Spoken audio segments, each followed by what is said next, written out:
Hello, everybody. Welcome back to our next support group with Path. And first off, can I just point out these beautiful flowers right here? My neighbor gave them to me when I wasn't feeling well this week, and it totally cheered me up and made my day. So I highly encourage you guys to go out, see what wildflowers you can pick, and hand them to somebody. You never know whose day it could make, and it'll make you feel good too. So anyway, to get to our support group for today, we are going to talk about our wise mind. Ah. Dramatic effect, light there. But anyway, to get more serious, you need a piece of paper and a writing utensil for this activity. So, we are going to discuss our wise mind. But first off, it's important to understand that we have three states of mind. We have our emotional mind, our reasonable mind, and our wise mind. So, just to give you a definition of each, a person uses their reasonable mind when they approach a situation intellectually.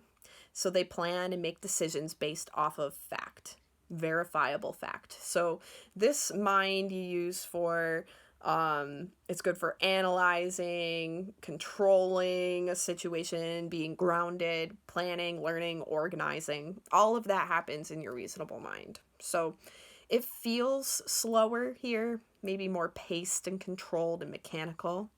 And spending extended amount of time in your reasonable mind can be boring, if you're at school or in a long lectures or training of some sort. It can feel predictable, clinical.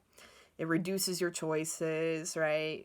Goals and joy. It's kind of tough to stay there for a long time, right? So that is your reasonable mind.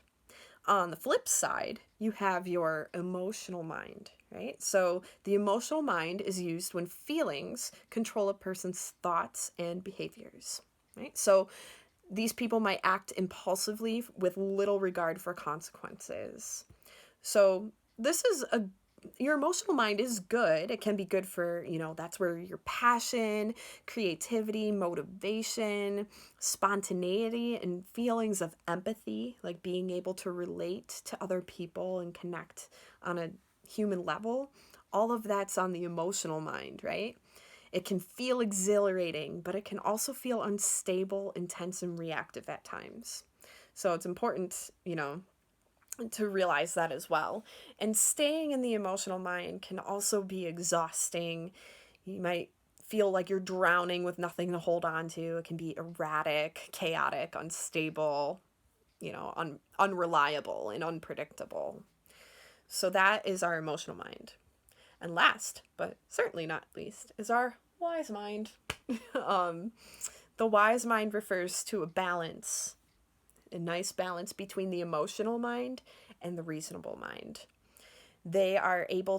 People who are wise are able to recognize and respect their feelings while responding to their feelings in a rational way, right? So our wise mind is a knowing place, right? It's very intuitive, it's well-rounded, balanced. It's helpful for when you need to take care of yourself, for responding to difficult things, making decisions, increasing your choices and your confidence, right?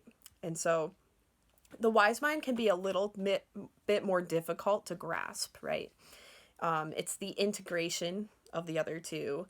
But one thing to note is that usually you cannot create emotions through reason, and you usually cannot overcome emotions with reason, right? There needs to be some sort of balance. So, on your piece of paper, you're going to examine your own states of mind. So, I want you to draw two circles that overlap. They look like this, all right? So, on one side, you have your emotional mind. On the other side, you have your reasonable mind. And in the middle, where it overlaps, you have your wise mind. Okay? So you can pause this video, take a second to draw that on your paper. And then when you're ready, you can come on back to this next part. So next, after you draw those circles, in the emotional mind part of the circle, I want you to write down some ways you've experienced your emotional mind, right? Maybe you are really creative and that's where you create poetry or you draw some art, or this is where you have fallen in love with somebody, or you love your family or your kids, or maybe this is where you get anxious or you feel upset about COVID-19, right? Just some examples. So write down some ways you've experienced your emotional mind. And once you've done that, you can come back and flip over to the reasonable mind. And I want you to do the same thing, but for this. What are ways you have used your reasonable mind? For me, I've been in school and I use it, when I'm studying or going through staff trainings. I use my reasonable mind when I have to analyze a problem and come to a solution, when I have to balance my budget, and make sure that I have enough money for all of my bills, right? So those are examples of ways we use our reasonable mind. Once you've finished that, I want you to go into the middle, into the wise mind, and write down ways you've used your wise mind.